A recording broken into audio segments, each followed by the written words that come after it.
Arrogant CEO marries. Single mom for inheritance, but falls desperately in love. The rain had stopped, but droplets still clung to the black fabric of Amara Lewis's dress as she stood at the edge of Greenwood Cemetery. She clutched a single white rose, its petals trembling in her fingers as she watched the small gathering around Richard Ashworth's mahogany casket. The scent of wet earth and funeral flowers hung heavy in the October air. She didn't belong here. Every sideways glance from the family members made that clear. But Richard had asked her to come, pressing the funeral details into her hand during their last chess game at Amber Roast Cafe just 2 weeks ago. His weathered fingers had been cold that day, his usual sharp wit dimmed by pain medication, but his eyes had been fierce with purpose. "Promise me you'll be there, Amara. Promise me." She'd promised, though she hadn't understood why it mattered so much to him. Now, watching his son Gabriel stand rigid beside the grave in an immaculate charcoal suit, she began to wonder if she'd made a mistake. Gabriel Ashworth commanded attention without trying. Even in grief, his presence dominated the small gathering. Tall and broad-shouldered, he held himself with the measured control of a man accustomed to boardrooms and million-dollar decisions. His dark hair was perfectly styled despite the damp air, and his jaw remained set in hard lines as the minister spoke about eternal rest and loving memories. But it was his eyes that caught her breath. Steel gray and sharp as winter, they swept across the mourners with calculated distance until they found her. The moment their gazes locked, something electric shot through the space between them. His expression shifted almost imperceptibly. Surprise, recognition, something darker she couldn't name. Amara's pulse quickened. She'd seen those eyes before, though they'd never been focused on her with such intensity. Gabriel had visited the cafe exactly once in the 8 years she'd known his father. He'd arrived during the lunch rush, scanning the crowded space until he spotted Richard hunched over their usual chessboard in the corner booth. The conversation had been brief, tense, ending with Gabriel's abrupt departure and Richard's quiet sadness for the rest of the afternoon. "My boy thinks I forgot his mother," Richard had told her later, moving his bishop with trembling fingers. "He thinks Elena was a betrayal. But some hearts are big enough to love twice, Amara. Some hearts need to love twice to heal." Now Gabriel's son stood 20 feet away, and Amara could feel the weight of his attention like a physical touch. She shifted uncomfortably, suddenly aware of how out of place she must look among the designer suits and subtle jewelry. Her simple black dress had come from a discount store, her shoes were practical rather than fashionable, and her dark curls were pulled back in a neat bun. The minister's voice faded as Gabriel continued to stare. There was something cautious in his focus, as if he were cataloging every detail about her for future reference. Amara felt heat creep up her neck despite the cool air. What was it about this man that made her feel so exposed, so visible? Elena Ashworth stepped forward to place a red rose on the casket, her silver hair catching the filtered sunlight. Richard's second wife moved with the grace of someone born to wealth, but Amara had learned over the years that Elena's elegance came with genuine warmth. She was the reason Richard had smiled again after years of grief, the reason he'd started talking about second chances and forgiveness. As the service concluded, mourners began to drift toward the line of black cars waiting on the cemetery road. Amara hung back, waiting for the family to say their private goodbyes. This was her moment to pay her respects and leave quietly, returning to her real life of double shifts and Tyler's homework, and the endless juggling act of single motherhood. She approached the grave slowly, her heels sinking slightly into the soft earth. The white rose felt fragile in her grip as she placed it gently on the polished wood of the casket. "Thank you," she whispered, her voice barely audible. "Thank you for being my friend, for seeing me when nobody else did, for making me believe I was worth listening to." Tears threatened, but she blinked them back. Richard wouldn't want her to cry. He'd want her to remember their Tuesday afternoon chess games, his terrible jokes about cafe customers, the way he'd insisted on paying for Tyler's insulin when her insurance lapsed last winter. He'd been a lifeline disguised as a lonely old man, and she'd never adequately thanked him for it. "Excuse me."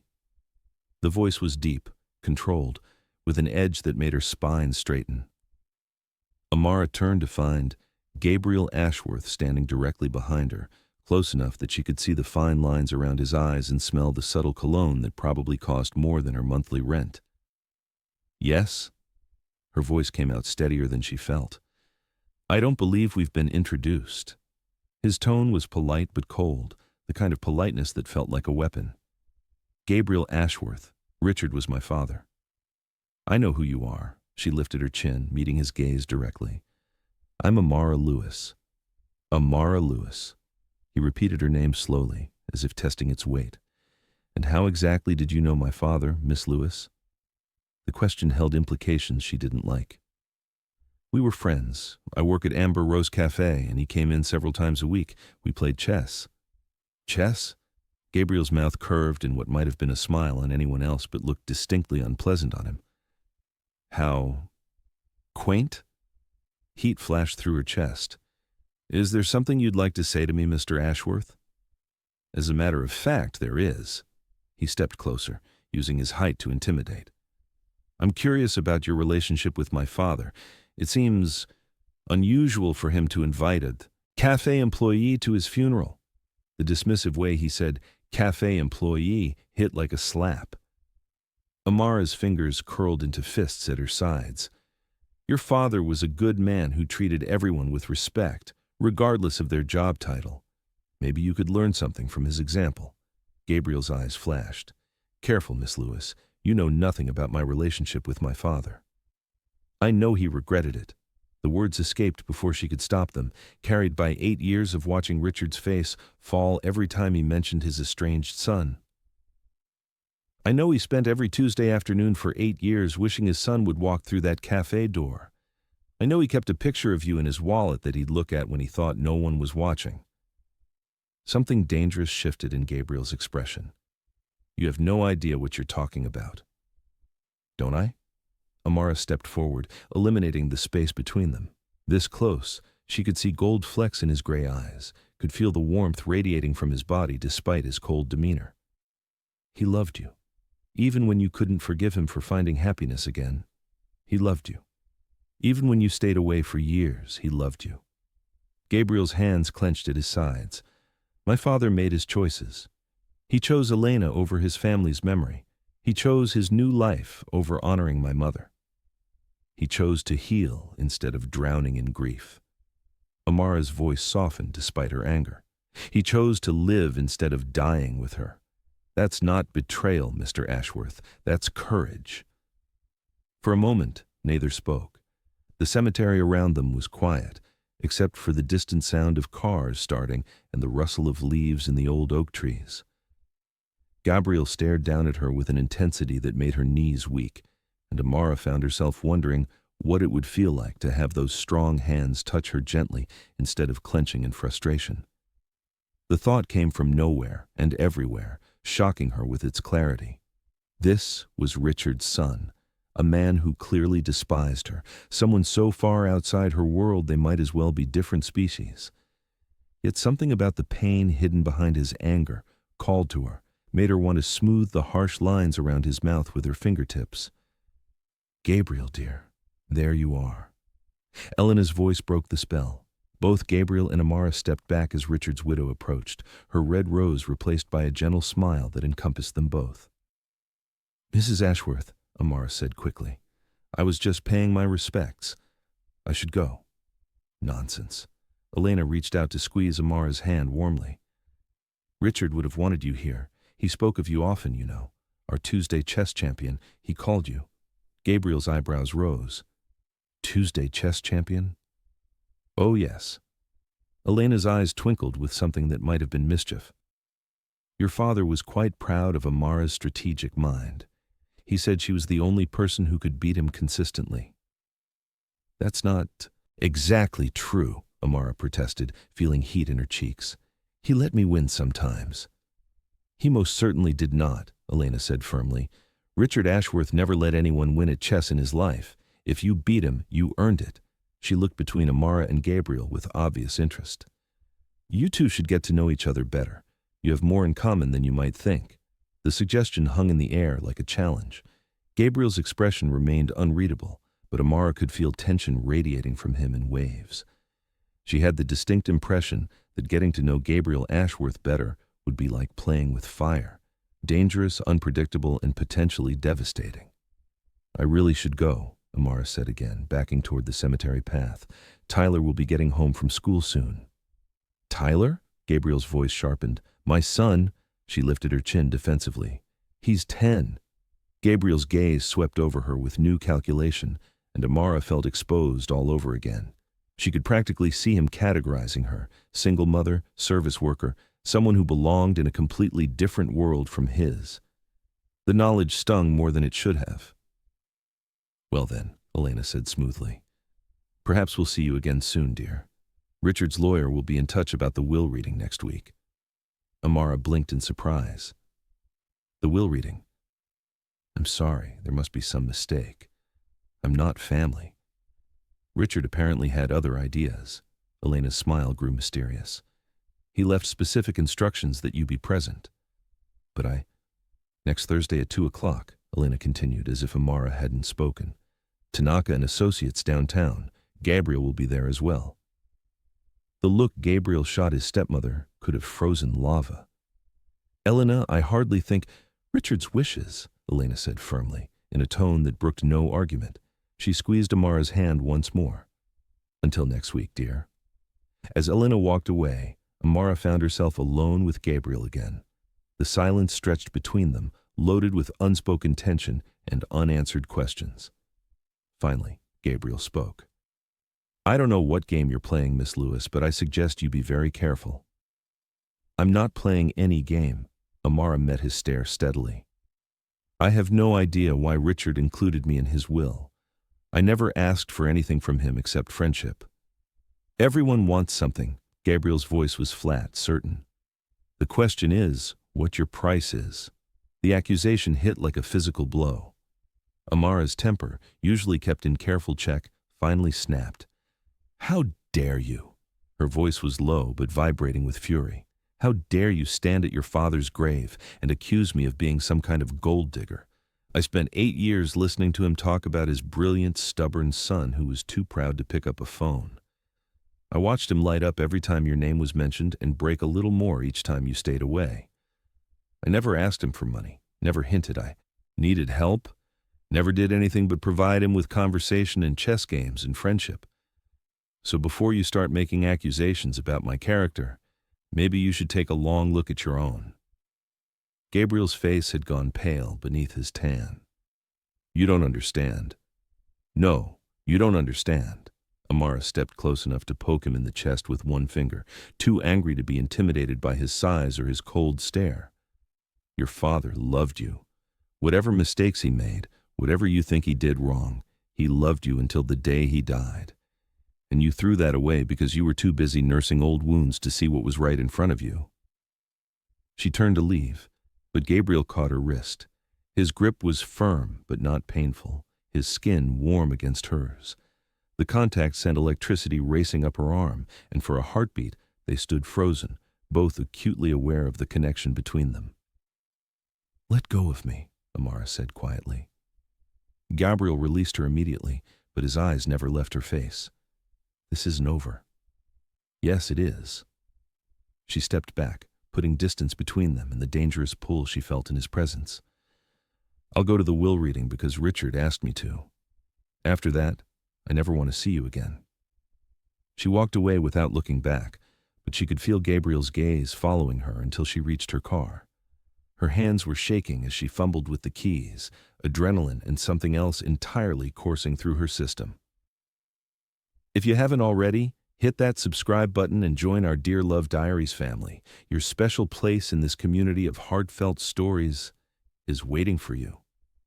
These passionate journeys of souls connecting against all odds have brought together thousands of beautiful hearts just like yours. Make sure you hit the bell too, so you'll know immediately when a new story unfolds in our diary of love. As Amara drove away from Greenwood Cemetery, she tried to forget the way Gabriel's touch had burned through her defenses, the way his pain had called to something deep inside her despite his cruelty. She had Tyler to think about, a life to maintain, responsibilities that didn't include getting tangled up with angry, grieving billionaires who looked at her like she was either a threat or a conquest. But as she pulled into the parking lot of Tyler's school, she couldn't shake the memory of steel-gray eyes and the electric moment when Gabriel's skin had touched hers. Something told her that Thursday's will reading would change everything, though she couldn't imagine how. She was about to find out that Richard Ashworth's final gift to his son and his chess partner would be far more complicated and far more dangerous than either of them could have imagined. Chapter 2. The law offices of Tanaka and Associates occupied the top 3 floors of a gleaming downtown high-rise, all marble floors and floor-to-ceiling windows that showcased the city skyline. Amara felt underdressed the moment she stepped off the elevator, her navy blazer and simple black pants, a stark contrast to the wealth surrounding her. The receptionist, a polished woman with a smile as sharp as her manicured nails, directed her to Conference Room B with barely concealed curiosity. Amara could practically see the woman cataloging her appearance, wondering what someone like her was doing in a place like this. She pushed open the heavy mahogany door to find she wasn't the first to arrive. Gabriel sat at the far end of a massive conference table, his attention focused on his phone. He'd traded his funeral suit for a charcoal gray wool jumper. Even sitting down, he commanded the space with an authority that made her stomach flutter in ways she refused to acknowledge. He looked up as she entered, those steel-gray eyes sweeping over her with the same calculating intensity she remembered from the cemetery. "Miss Lewis." "Mr. Ashworth." She kept her voice level, professional, though her pulse had inexplicably quickened. Amara chose a seat halfway down the table, far enough away to avoid his gravitational pull, but close enough to hear whatever bombshell Richard's will was about to drop. The silence stretched between them, thick with unresolved tension from their last encounter. "I'm curious," Gabriel said finally, setting his phone aside. "What exactly did my father promise you?" "Nothing." The word came out sharper than she intended. "I told you at the funeral. I never asked him for anything. Yet here you are." His mouth curved in that cold approximation of a smile she was beginning to hate. "In a room where million-dollar inheritances are discussed. Quite the coincidence." Heat flashed through her chest. "You think I'm here because I'm some kind of scheming gold digger? You think I spent 8 years pretending to be your father's friend just to get written into his will?" "Stranger things have happened." Amara stood abruptly, her chair scraping against the marble floor. "You know what? I don't have to sit here and listen to your accusations. Tyler's at my friend's house, and I'm missing work for this. If you're so convinced I'm here to steal your inheritance, then I'll just leave." She was halfway to the door when it opened, and Elena swept in wearing cream silk and pearls, followed by a small, neat man in an expensive suit who could only be Mr. Tanaka. "Amara, dear." Elena's face lit up as she crossed the room to embrace her warmly. "I'm so glad you came. You look lovely." The genuine affection in Elena's voice made Amara's throat tight. This was how Richard had always greeted her too, like she mattered, like her presence brought light into the room. It was a feeling she'd almost forgotten existed outside the safe walls of Amber Rose Cafe. "Mrs. Ashworth, I was just leaving." "Nonsense." Elena kept a gentle but firm hand on Amara's arm. "Richard specifically requested your presence. He had his reasons." Gabriel's chair scraped back as he stood. "Elena, perhaps you could explain what those reasons might be? Because I'm having trouble understanding why a cafe employee—" "Gabriel." Elena's voice carried a warning that made him stop mid-sentence. "Your father was many things, but he was never careless with his decisions. Trust his judgment, even if you don't understand it yet." Mr. Tanaka cleared his throat diplomatically. "Perhaps we should begin. I know everyone's time is valuable." They settled around the table, Elena beside Gabriel, Amara across from them both, Mr. Tanaka at the head with a thick folder of documents. The lawyer was younger than Amara had expected, maybe 50, with kind eyes behind wire-rimmed glasses and the quiet confidence of someone accustomed to delivering life-changing news. "First, let me express my condolences," Mr. Tanaka began. "Richard was not only a client, but a friend, and his loss is deeply felt." Gabriel's jaw tightened almost imperceptibly. Amara found herself studying his profile, noting the way grief shadowed his features despite his poised exterior. Whatever anger he carried toward his father, the pain of loss was real. Richard's will is straightforward in most respects, Mr. Tanaka continued, opening the folder. Elena, as his wife, inherits the family home and a substantial trust fund that will ensure her comfort for life. Elena nodded serenely, as if this news was neither surprising nor particularly important to her. Various charitable organizations receive significant donations, including the Children's Diabetes Research Foundation. Mr. Tanaka's eyes found Amara's briefly. A cause Richard felt strongly about. Amara's breath caught. Richard had never mentioned donating to diabetes research, but of course he would have. He'd watched her struggle with Tyler's medical bills for years, had seen her count out exact change for insulin when her insurance was denied. The knowledge that he'd been fighting that same battle for other families, even after his death, made her eyes burn with unshed tears. The remaining assets, Mr. Tanaka said carefully, are somewhat more complex in their distribution. Gabriel leaned forward. How complex? Mr. Tanaka's pause felt ominous. Richard has left $2 million to Miss Amara Lewis, along with a college trust fund for her son Tyler that will cover all educational expenses through graduate school.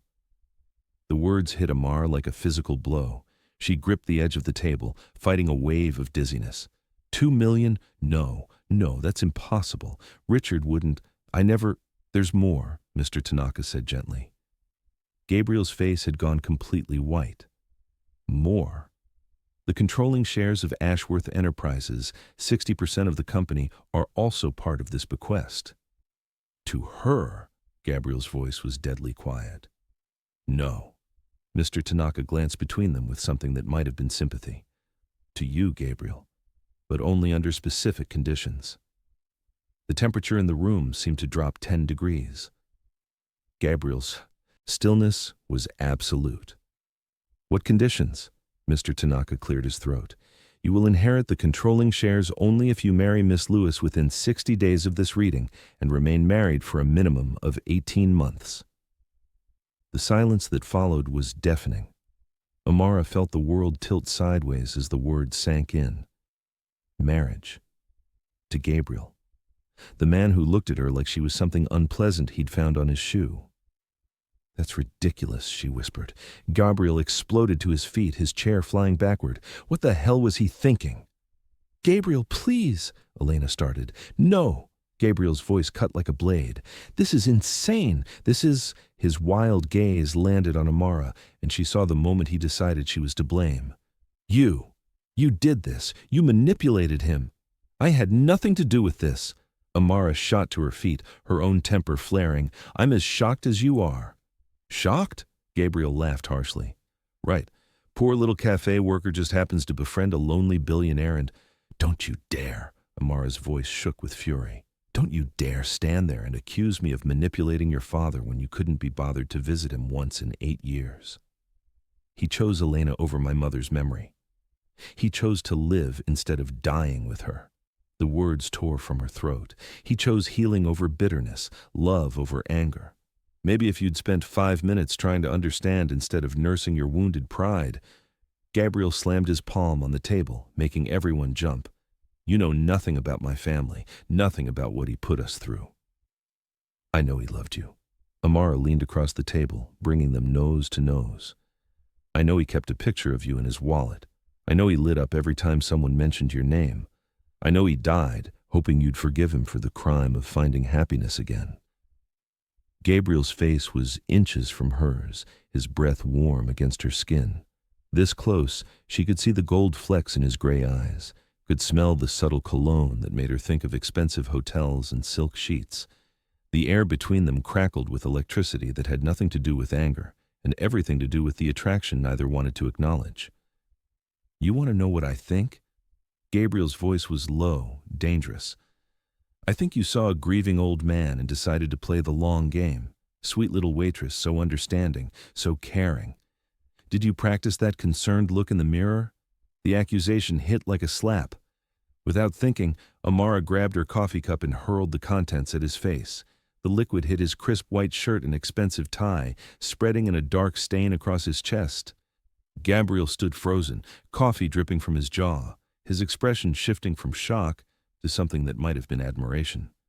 The silence stretched taut as a wire. "Feel better?" he asked finally. "Actually, yes." Amara's hands were shaking, but her voice was steady. "I'm done listening to your accusations. I'm done being insulted by someone who thinks money makes him superior to everyone else, and I'm definitely done with this ridiculous conversation." She turned toward the door, but Elena's voice stopped her. "Amara, wait." Richard's widow stood gracefully, her expression serene despite the chaos around her. "There's something you should know." "Elena, don't," Gabriel warned. "Richard spoke of you often, both of you." Elena's gaze moved between them with obvious meaning. "He mentioned that Gabriel visited the cafe once, about 6 months ago. Do you remember?" Amara frowned. "Vaguely. It was during lunch rush, and Richard noticed how Gabriel looked at you that day," Elena continued smoothly. "He said his son spent the entire 10-minute conversation watching you serve customers, that he'd never seen Gabriel show such immediate interest in anyone." Gabriel's face flushed dark red. "Elena, that's enough." "He also mentioned," Elena pressed on relentlessly, "that you seemed equally affected, Amara, that you asked about Gabriel afterward, wanted to know if he was happy, if he'd ever married." Amara's cheeks burned. She had asked about Gabriel, though she'd convinced herself it was idle curiosity. There had been something about the way he'd moved through the cafe that day, the confidence in his stride, the way his presence had seemed to fill the entire space. She'd found herself stealing glances at him throughout his brief visit, wondering about the tension between father and son, about the sadness in both their eyes. "That's why Richard did this," Elena said gently. "He saw something between you that day, something neither of you was willing to acknowledge." "That's ridiculous," Gabriel said, but his voice lacked conviction. "Is it?" Elena smiled sadly. "Richard spent his whole life reading people, understanding their motivations, their hidden desires. He built an empire on that skill. Do you really think he'd risk his company's future on a whim?" Mr. Tanaka cleared his throat delicately. "Perhaps I should explain the full terms of the arrangement." "Please don't," Amara said desperately. "I'm not going to marry him. I don't want the money. I just want to go home to my son and pretend this never happened." "If you refuse the inheritance," Mr. Tanaka said carefully, "the money goes to various charities. The company's shares, however, remain in trust. Gabriel would serve as CEO, but without controlling interest. Any major decisions would require board approval." Gabriel's face went rigid. "Meaning?" "Meaning Jonathan Pierce and his allies would effectively control Ashworth Enterprises within 6 months, Elena said bluntly. "They've been circling for years, waiting for exactly this opportunity." The name hit Gabriel like a physical blow. Amara didn't know who Jonathan Pierce was, but the effect on Gabriel was immediate and devastating. His hands clenched into fists, and she saw something like panic flicker behind his controlled mask. Richard knew Pierce was planning a takeover? Gabriel's voice was hollow. "He's been gathering support for months," Elena confirmed. "Richard hoped you'd find a way to stop him, but without controlling shares, the company would be destroyed." Gabriel sank into his chair as if his legs had given out. "Pierce will strip it for parts, sell off everything that made it valuable, 40 years of building, thousands of jobs." Amara found herself studying Gabriel's face, seeing past his arrogance to the genuine anguish beneath. This wasn't about money or power. This was about legacy, about protecting something his father had built from the ground up. "There has to be another way," she said quietly. Gabriel's laugh was bitter. "What other way? Marry a woman I barely know who clearly despises me? Build a relationship on blackmail and manipulation? I don't despise you." The words slipped out before Amara could stop them. "I think you're arrogant and cruel and completely wrong about me, but I don't despise you." Their eyes met across the table, and for a moment the hostility faded into something more complicated. Amara felt that familiar flutter in her stomach, the awareness that had plagued her since their first encounter at the cemetery. This is insane, Gabriel said finally. People don't get married for business arrangements. Not anymore. Don't they? Elena's voice was soft but pointed. How many marriages in our social circle began as mergers? How many started with convenience and grew into something real? This is different. How? Gabriel opened his mouth to answer, then closed it again. Amara could practically see him running through arguments and discarding them one by one. I have a son, Amara said suddenly, a 10-year-old boy who depends on me. I can't just uproot his life for some elaborate scheme. Tyler would benefit too, Mr. Tanaka said gently. The trust fund would ensure his future, his medical care, his education. He'd never have to worry about insurance coverage or treatment options. The words hit their target with devastating accuracy. Amara thought of the nights she'd lain awake calculating insulin costs, the times she'd chosen between Tyler's medication and her own meals, the constant fear that one day his diabetes would require treatment she couldn't afford. That's not fair, she whispered. No, Gabriel said quietly. It's not. Their eyes met again, and Amara saw understanding flicker between them. They were both trapped by Richard's final move, both caught in a web designed by a man who'd loved them enough to force them together. I need time to think, Amara said finally. We both do. Gabriel's voice was rough. This is a lot to process. Mr. Tanaka nodded diplomatically. You have 60 days to make your decision. I'll need an answer by December 15th. Amara stood on unsteady legs, her mind reeling with everything she'd learned. $2 million. Tyler's future secured. Marriage to a man who set her nerves on fire with a single look. A man who thought she was a gold-digging manipulator. I should go, she said. Amara. Gabriel's voice stopped her at the door. She turned to find him standing as well, his expensive shirt still stained with coffee, his hair slightly mussed from running his hands through it. For what it's worth, I'm sorry. About the accusations, about everything. The apology was unexpected, genuine enough to catch her off guard. I'm sorry, too, about the coffee.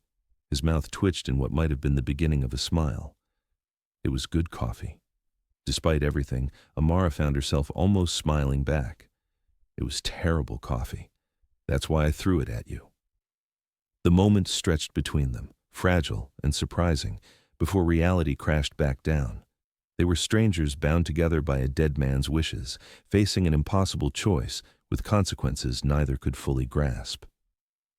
60 days, Gabriel said quietly. 60 days, Amara agreed. She left without looking back, but she could feel his gaze following her all the way to the elevator. As the doors closed, cutting off her view of the conference room, she caught a glimpse of Gabriel still standing by the table, his expression unreadable but his posture somehow less rigid than before. The elevator descended toward the lobby, toward Tyler's after-school program, toward the complicated reality of her actual life. But Amara's mind remained stuck in that conference room, replaying the moment when Gabriel's anger had softened into something that looked almost like respect. 60 days to decide whether to marry a man who could destroy her with a word or save her with a touch.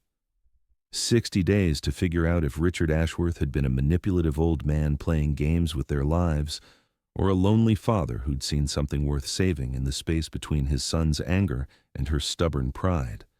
Either way, Amara thought as she stepped into the autumn afternoon, those 60 days were going to change everything. Chapter 3. 3 days after the will reading, Amara sat in her cramped apartment kitchen, staring at Tyler's latest medical bill spread across the scratched Formica table. The numbers blurred together as exhaustion pulled at her eyelids. She'd picked up extra shifts at the cafe, trying to distract herself from the impossible decision hanging over her head. Mom, you okay? Tyler appeared in the doorway, his dark eyes serious with worry that no 10-year-old should carry. You've been weird since Tuesday.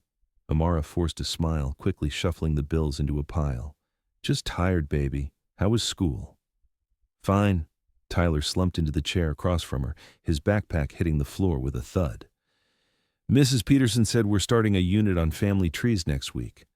I told her mine would be pretty boring since it's just us. The casual words hit like a punch to the gut. Tyler had never complained about their small family, never asked about his father beyond the simple explanation Amara had given him years ago. But lately, she'd noticed him watching other kids with their dads at school events, seen the longing he tried to hide. "Our tree might be small, but it's strong," she said, reaching across to ruffle his hair. "Sometimes the best families are the ones you choose, not the ones you're born into." Tyler nodded, but his expression remained thoughtful.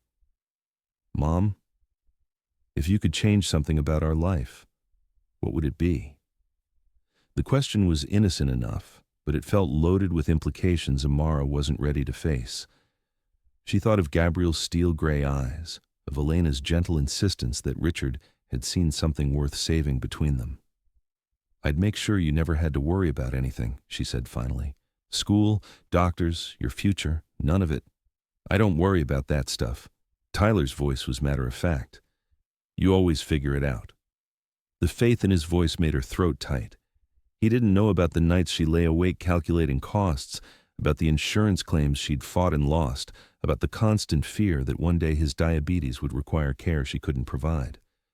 Her phone buzzed against the table, interrupting her thoughts. The number was unfamiliar, but something made her answer.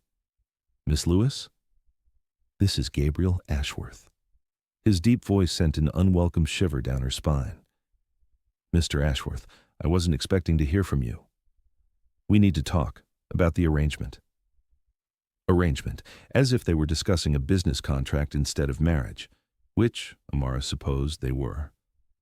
"I haven't made a decision yet." "I have." His voice was clipped, businesslike. "I'm willing to proceed." Amara's breath caught. "You want to marry me?" "I want to save my father's company. There's a difference."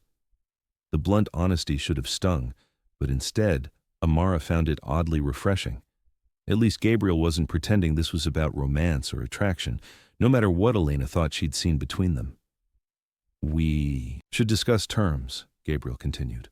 "Are you free for dinner tomorrow? Somewhere we can talk privately?" "I can't leave Tyler." "Bring him." The quick response surprised her. "You want to meet my son?" "If we're going to do this, he'll be part of it. I should meet him."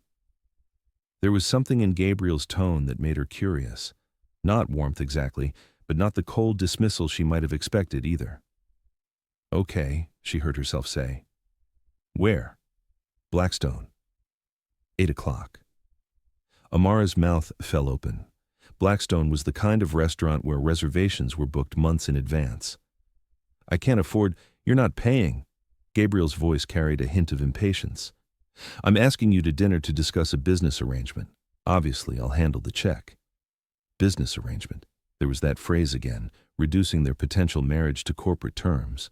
It should have made this easier, but somehow it only made Amara feel more unsettled. "Tyler's never been anywhere that fancy," she said. "He might not. He'll be fine. Children adapt faster than adults." The confidence in Gabriel's voice suggested experience with kids, which seemed unlikely given everything she knew about him. But then again, what did she really know about Gabriel Ashworth beyond his grief and his arrogance? "All right," she said, 8 o'clock. "Good. I'll send a car." "That's not necessary." "Miss Lewis," Gabriel's voice cut through her protest. "If we're going to make this work, you'll need to get comfortable with certain, accommodations. The car is the least of them." The line went dead, leaving Amara staring at her phone. She had the distinct feeling she'd just agreed to something much more complicated than dinner. The next evening, Tyler pressed his nose against the window of the sleek black sedan Gabriel had sent, his eyes wide as they pulled up to Blackstone's imposing entrance. The restaurant occupied the ground floor of a historic building downtown, its facade all aged brick and gleaming brass. "Mom, are you sure we're supposed to be here?" Tyler whispered, as a uniformed valet opened their door. "I'm sure." Amara smoothed her hands over her navy dress, the nicest thing in her closet but still woefully inadequate for a place like this. "Remember what we talked about. Best behavior and inside voices, okay, baby?" Tyler nodded solemnly, straightening his tie. She'd found the outfit at a thrift store that afternoon, and while it fit well enough, she knew it wouldn't fool anyone about their economic status. Part of her wondered if Gabriel had chosen this place deliberately to remind her exactly how far apart their worlds were. The maitre d' greeted them with polished courtesy that made Amara feel like an imposter. "Miss Lewis? Mr. Ashworth is waiting for you." He led them through a dining room that belonged in a magazine, all warm lighting and intimate tables filled with people who belonged in places like this. Amara caught glimpses of designer clothing and expensive jewelry, heard conversations about vacation homes and business deals that involved more money than she'd see in a lifetime. Gabriel rose as they approached his table, and Amara's breath caught despite herself. He'd traded his usual business suit for dark slacks and a charcoal sweater that emphasized his broad shoulders. The casual elegance made him even more devastating, and she had to remind herself this was just business. "Miss Lewis." His eyes swept over her briefly before settling on Tyler. "And you must be Tyler." Tyler hung back slightly, suddenly shy in the face of Gabriel's imposing presence. "Yes, sir." Gabriel crouched down to Tyler's eye level, a gesture that surprised Amara with its natural ease. "I'm Gabriel. I was a friend of Richard's. You knew him as Mr. Richard from the cafe." Tyler's face lit up with recognition. "Mr. Richard taught Mom chess. He was really good at it." "He taught me too when I was about your age." Gabriel's voice was gentler than Amara had ever heard it. He was very patient, even when I made terrible moves. "Mom says I'm not ready for chess yet, but Mr. Richard said I was smart enough to learn anything." Mr. Richard was usually right about people. Gabriel glanced up at Amara, something unreadable flickering in his eyes. "Would you like to learn sometime?" Tyler's enthusiasm was immediate. "Really? You'd teach me? If your mother agrees." The careful way Gabriel deferred to her authority impressed Amara despite herself. She'd expected him to be awkward with children, maybe even dismissive. Instead, he seemed genuinely comfortable, as if he'd spent time around kids before. They settled at their table, Tyler's eyes wide as he took in the crystal glasses and gleaming silverware. Gabriel ordered appetizers without consulting the menu, his choices perfectly calibrated to a child's palate, nothing too exotic or intimidating. "So," Gabriel said once the waiter had left, "Tyler, what grade are you in?" "Fifth. I like math and science best, but Mom makes me read a lot too." "Reading is important. What kind of books do you like?" Tyler launched into an enthusiastic description of his latest fantasy series, and Amara found herself relaxing as Gabriel listened with genuine interest. This wasn't the cold, calculating man from the law office. This was someone who knew how to talk to children, who understood that Tyler's opinions mattered, even if they were about dragons and magic swords. "What about sports?" Gabriel asked. "Do you play anything?" Tyler's face fell slightly. "Not really. Mom says maybe when I'm older, but with my diabetes and everything." Gabriel nodded seriously. "Diabetes can make things more complicated, but it doesn't have to stop you from doing what you want. There are professional athletes with diabetes, Olympic champions even." "Really?" Tyler's eyes went wide. "Really? It just means you have to be smarter about it, more prepared. But smart kids like you usually figure that out pretty quickly." The casual confidence in Gabriel's voice made Tyler sit up straighter, made him look at his diagnosis as something to manage rather than something that limited him. Amara felt tears prick her eyes at the transformation. How long had it been since someone had told Tyler he could do anything? Their food arrived and conversation flowed more easily than Amara had expected. Gabriel asked Tyler about school, about his friends, about his interests, treating him like a person worth knowing rather than an obstacle to be managed. Tyler responded by opening up in ways that made Amara's chest tight with emotion. "Mom, can I go look at the fish tank?" Tyler asked when they'd finished their main courses, pointing to an elaborate aquarium near the bar. "Sure, but don't touch anything." Tyler hurried off, leaving Amara alone with Gabriel for the first time all evening. The silence felt loaded with everything they needed to discuss, but hadn't dared say in front of Tyler. "He's a good kid," Gabriel said finally. "He is. He's the best thing in my life." "It shows." Gabriel's voice was quiet. "You've done well with him, especially considering." "Considering I'm a single mother who works in a cafe." Gabriel's jaw tightened. "Considering you've been doing it alone, that can't have been easy." The acknowledgement was unexpected, lacking his usual edge. Amara studied his profile, trying to reconcile this thoughtful man with the one who'd accused her of manipulating his father. "Why did you really want to meet Tyler?" she asked. Gabriel was quiet for a long moment, watching Tyler press his hands against the aquarium glass. "Because if I marry you, I become part of his life. That's not something I take lightly. And I wanted to make sure I could handle it, being around him." There was something in Gabriel's voice that made Amara lean forward. "You're good with kids. You've done this before." Gabriel's smile was sad, distant. "I have a goddaughter. Had. She'd be about Tyler's age now. Had. My business partner's daughter. When David died in a car accident 5 years ago, his wife decided she needed a fresh start. They moved to California and..." He shrugged, but Amara could see the pain behind the casual gesture. "I understand why she did it. But I miss Emma. I miss being Uncle Gabe." The revelation explained so much. Gabriel's ease with Tyler, his understanding of children, the way his whole demeanor had softened the moment he'd crouched down to Tyler's level. It also revealed a crack in his facade, a glimpse of the man beneath the corporate armor. "I'm sorry," Amara said quietly. "That must have been hard. It was necessary. But yes, it was hard." They watched Tyler trace patterns on the aquarium glass, his face lit with wonder at the colorful fish. The silence between them felt different now, less hostile, more complicated. "We should probably discuss the terms," Gabriel said finally. Amara nodded, though part of her wanted to stay in this strange bubble where they could almost be friends. "Okay. Separate bedrooms, obviously. I have a guest suite that could be converted for Tyler. What about the appearance of marriage? People will expect..." "Public appearances, yes.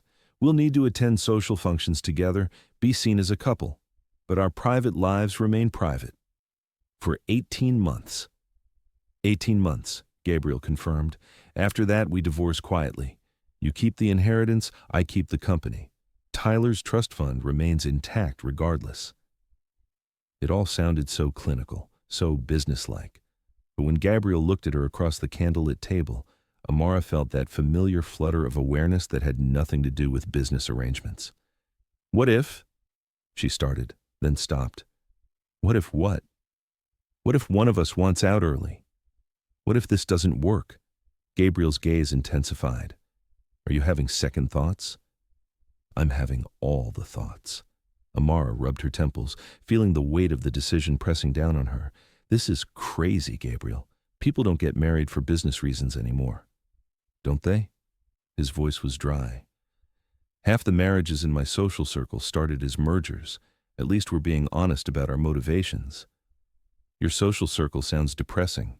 Gabriel's mouth quirked in what might have been a smile. "You have no idea." Tyler returned to the table, chattering excitedly about the fish he'd seen. Gabriel listened with the same attention he'd shown all evening, asking questions that made Tyler feel important and heard. As they waited for dessert, Tyler grew bolder, asking Gabriel about his work, his house, whether he'd ever been married. Gabriel answered honestly but carefully, painting a picture of a life that was successful but notably empty of personal connections. "Do you want kids someday?" Tyler asked with the blunt curiosity of childhood. Gabriel's spoon paused halfway to his mouth. "I hadn't really thought about it." "You should think about it," Tyler said seriously. "Kids are pretty great, and you'd be good at it." The simple faith in Tyler's voice made something shift in Gabriel's expression. He looked at Amara across the table, and she saw a vulnerability there that he probably didn't mean to show.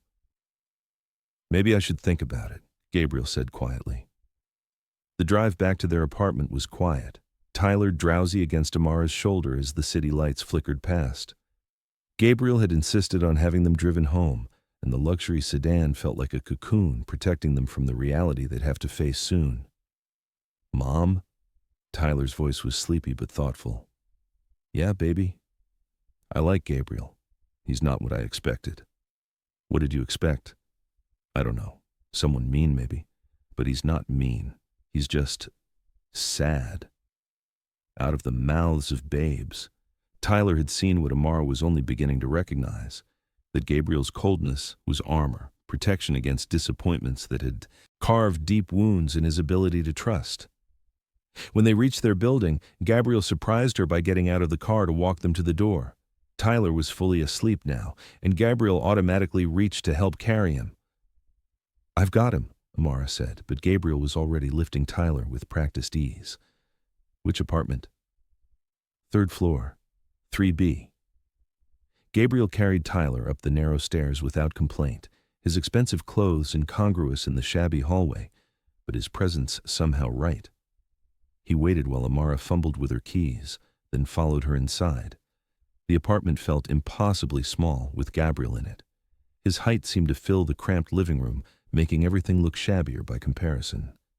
But he didn't look around with judgment or disdain.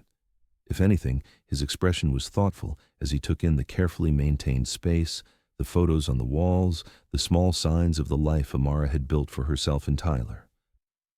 "Tyler's room?" he asked quietly. Amara led him down the short hallway to Tyler's bedroom, pulling back the covers so Gabriel could settle him on the bed. Gabriel's movements were gentle, practiced as if he'd done this many times before. Tyler stirred slightly as Gabriel pulled off his shoes and loosened his tie, but didn't wake. "Thank you," Amara whispered as they backed out of the room. "He's a good kid," Gabriel said again. "You should be proud." They stood in her living room, the space suddenly charged with awareness. Gabriel seemed larger here, more present, and Amara was acutely conscious of how close he stood, how the scent of his cologne mixed with the familiar smells of her home. "I need an answer," Gabriel said finally. "The 60 days are ticking away, and if we're going to do this, there are arrangements to make." Amara looked toward Tyler's bedroom, thinking of medical bills and college funds and a future where her son never had to worry about insurance coverage or treatment options. Then she looked at Gabriel, at the man who'd held her sleeping child with infinite care, who'd seen through Tyler's shyness to the bright boy beneath. "Okay," she said quietly. Gabriel went very still. "Okay? I'll marry you." The words felt surreal, impossible. "For Tyler, for your father's company. For whatever reason that makes this make sense." Something flickered in Gabriel's eyes. Relief, maybe, or something more complicated. "And the terms? You're comfortable with the arrangement?" "I'm not comfortable with any of this." Amara met his gaze steadily. "But comfortable and necessary aren't the same thing." Gabriel nodded slowly. "We'll need to move quickly. The wedding should be small, simple, a civil ceremony." "That's fine. You and Tyler will move into my penthouse. I'll have the guest suite prepared, and Tyler can enroll at Whitmore Academy. It's a good school, and they have excellent support for students with medical needs."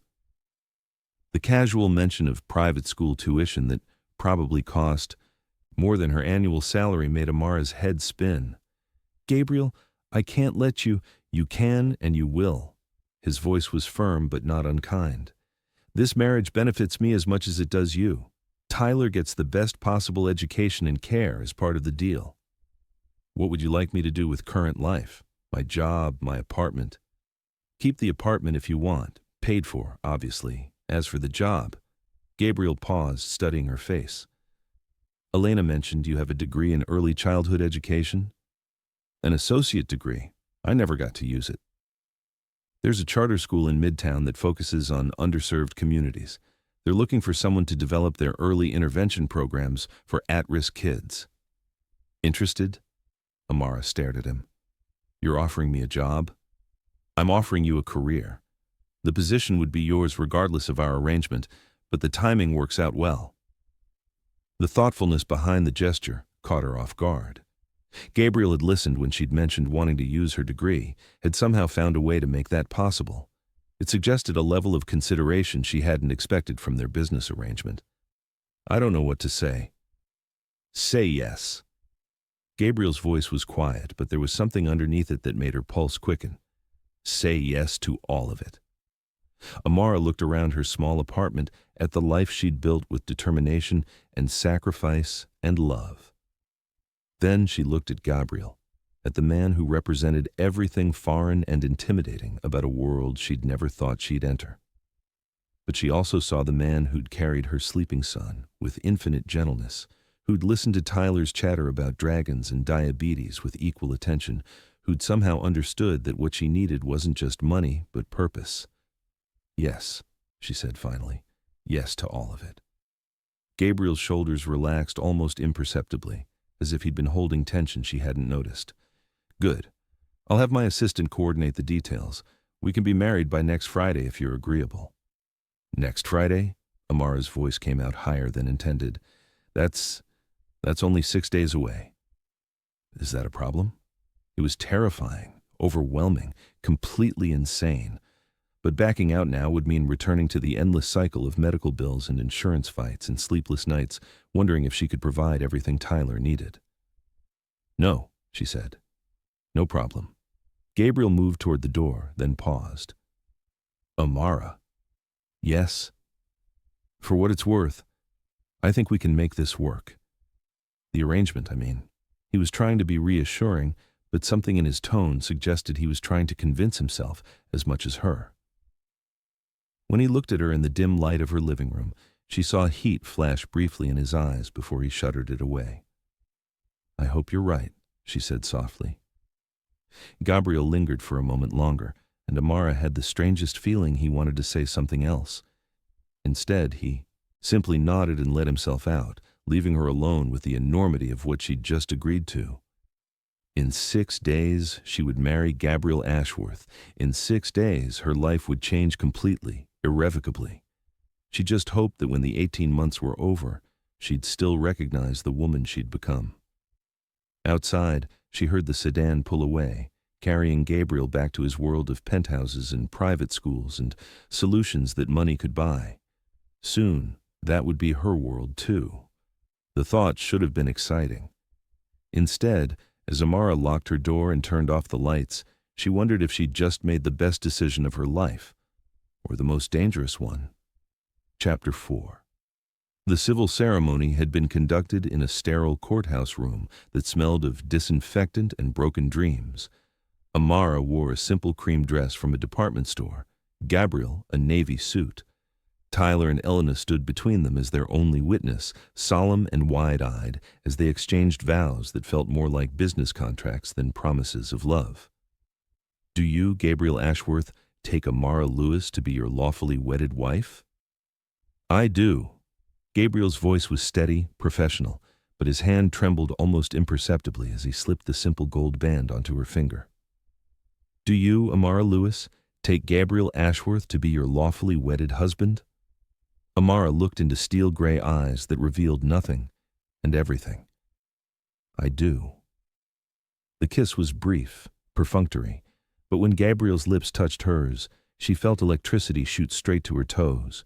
From his sharp intake of breath, she suspected he'd felt it too.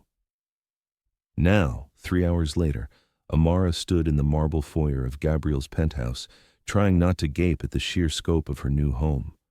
Floor-to-ceiling windows offered panoramic views of the city, while gleaming hardwood floors stretched toward a kitchen that belonged in an architectural magazine. Everything was perfectly appointed, elegantly minimal, and completely intimidating. Holy cow, Tyler breathed beside her, his voice echoing in the vast space. Gabriel, do you really live here all by yourself? Gabriel's mouth twitched in what might have been amusement. I do. Did. We all live here now. Mrs. Margot appeared from what Amara assumed was the kitchen, a compact woman in her 60s with silver hair and kind eyes that missed nothing. She wore a simple gray dress and moved with the efficient grace of someone who'd been managing households for decades. Mrs. Margot, this is my wife, Amara, and her son Tyler. Gabriel's voice caught almost imperceptibly on the word wife, as if he couldn't quite believe it either. Ma'am, Mrs. Margot said warmly, extending her hand to Amara.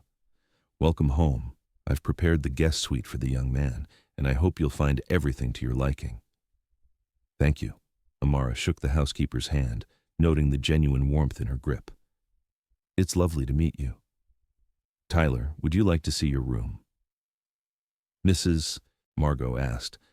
I took the liberty of stocking it with a few things I thought a boy your age might enjoy. Tyler looked to Amara for permission, then nodded eagerly. As Mrs. Margot led him down a hallway lined with expensive artwork, Gabriel turned to Amara with an expression she couldn't quite read. "Your room is through here," he said, gesturing toward the opposite hallway. Amara followed him through the penthouse, trying not to stare at the casual luxury surrounding her. Original paintings hung on the walls, sculptures occupied carefully chosen corners, and everything spoke of wealth so old and established it didn't need to announce itself. Gabriel stopped at a door near the end of the hall. "This is the master suite. Where will you sleep?" "The study converts. I've been using it anyway. I work late most nights." Gabriel opened the door, revealing a bedroom that was larger than Amara's entire apartment.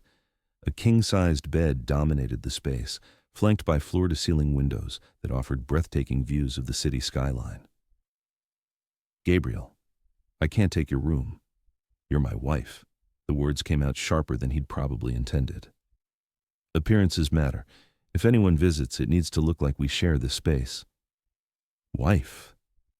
The word still felt foreign, impossible. Amara stepped into the bedroom, running her fingers over the silk duvet. "There's a walk-in closet," Gabriel continued. "I had my assistant arrange for some things to be delivered. Professional wardrobe, casual clothes, whatever you might need for this." He gestured vaguely at their situation, and Amara caught a glimpse of uncertainty beneath his controlled exterior. This was as strange for him as it was for her, she realized. He might live in a world of luxury, but he'd never shared it with a wife and child before. "Thank you," she said quietly. "You didn't have to." "Yes, I did." Gabriel's gaze met hers, and for a moment, the air between them felt charged. "If this is going to work, you need to look the part. Corporate events, charity galas, board meetings, you'll be at my side for all of it." The reminder of what their marriage really was should have been sobering. Instead, Amara found herself wondering what it would feel like to stand beside Gabriel at those events, to have his hand at her back, to be introduced as his wife to people who mattered in his world. "Mom, you have to see this." Tyler's excited voice broke the tension. They found him in the guest suite, which had been transformed into any 10-year-old's dream.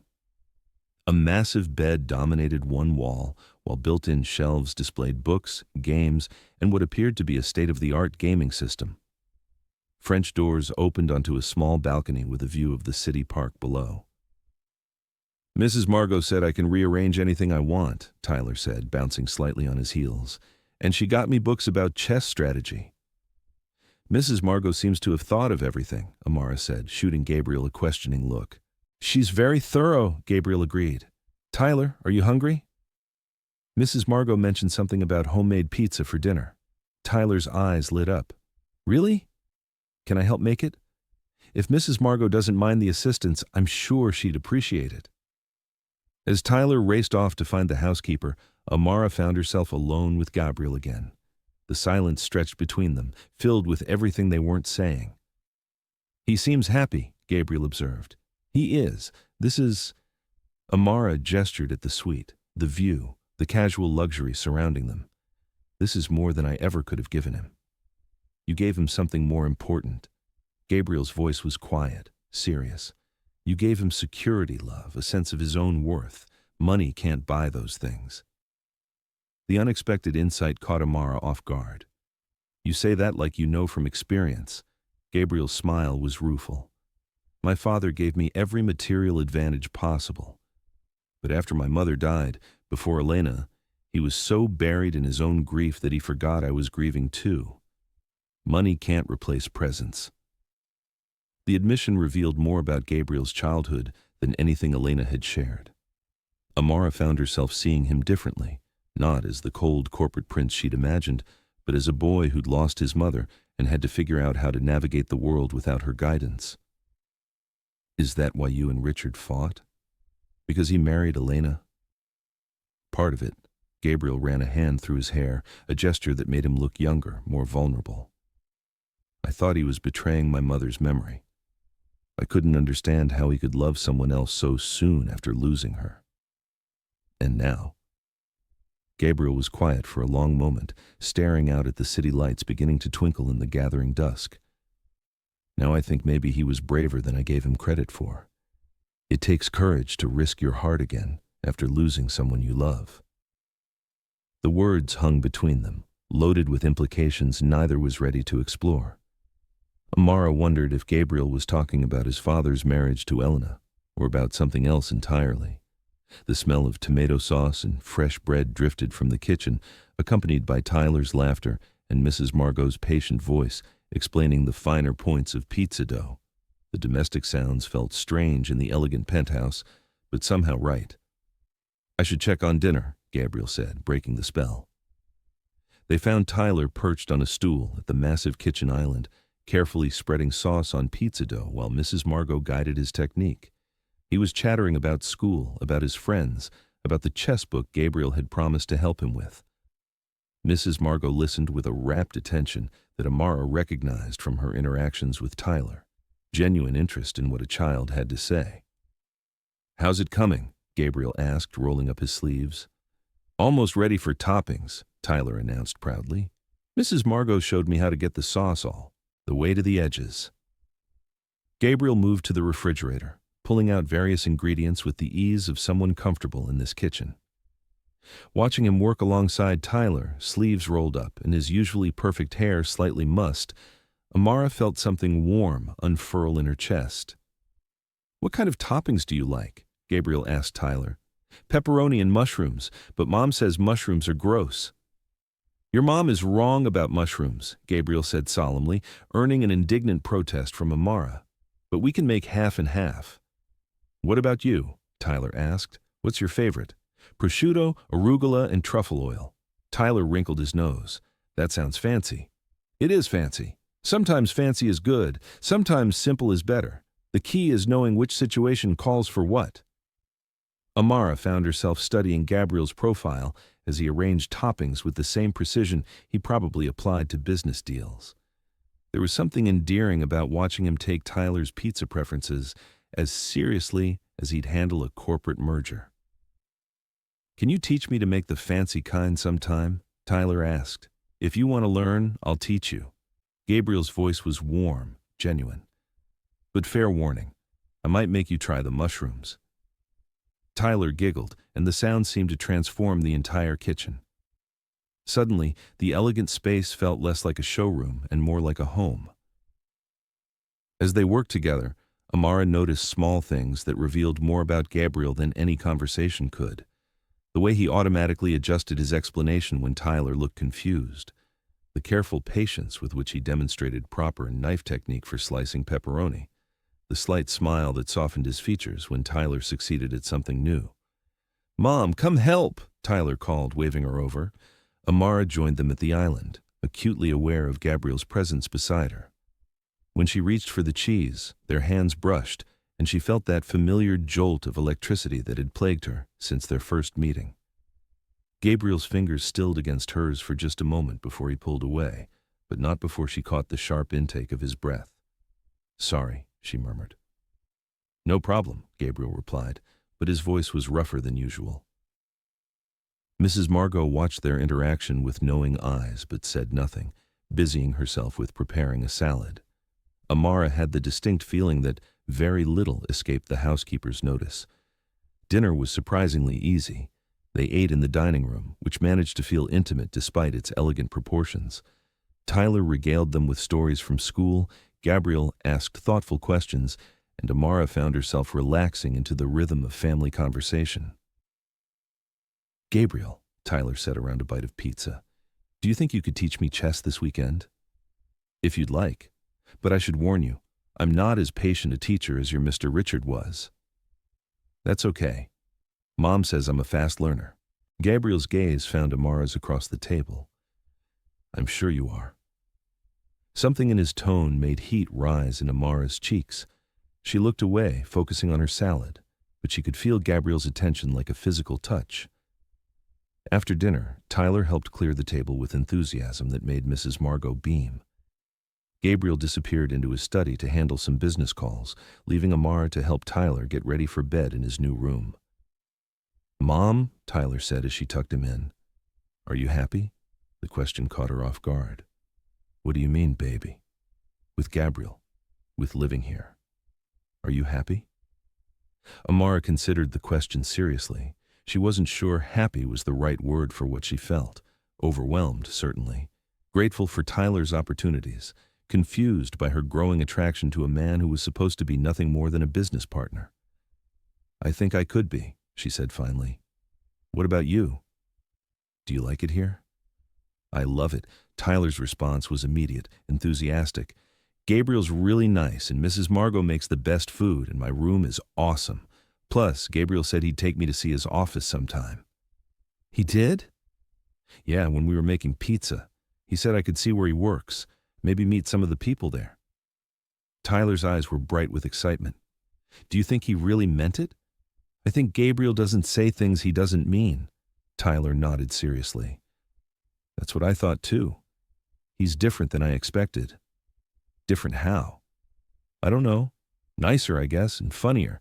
He made jokes while we were cooking. Tyler yawned, settling deeper into his pillows. I think Mr. Richard would be happy that we're here.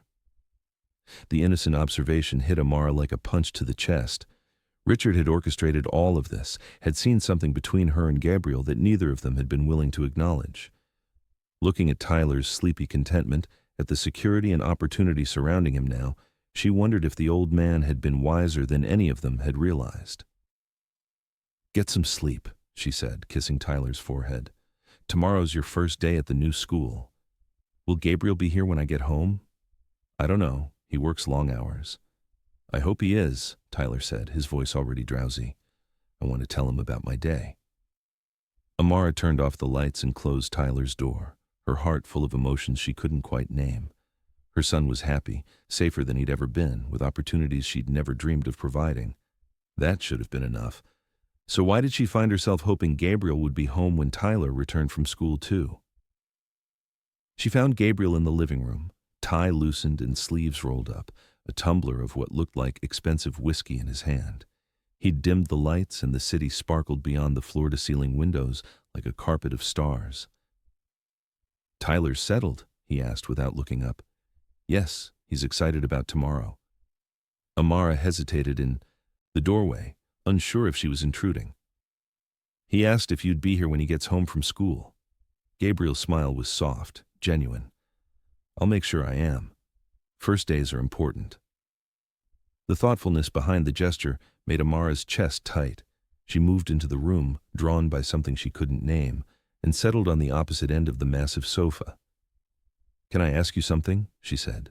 Of course. Why are you being so good to him, to us? This arrangement benefits you, but you're going above and beyond what's necessary. Gabriel was quiet for a long moment, swirling the whiskey in his glass. When Emma, my goddaughter, when she left, I realized how much I'd missed having family around. The house felt empty, purposeless. Having you and Tyler here. He shrugged, but there was vulnerability in the gesture. It feels like home again. The admission was quiet, honest, and it revealed depths to Gabriel that Amara was only beginning to understand. He wasn't just the cold corporate executive she'd first met. He was a man who'd experienced loss, who understood loneliness, who craved connection even if he didn't know how to ask for it. Gabriel.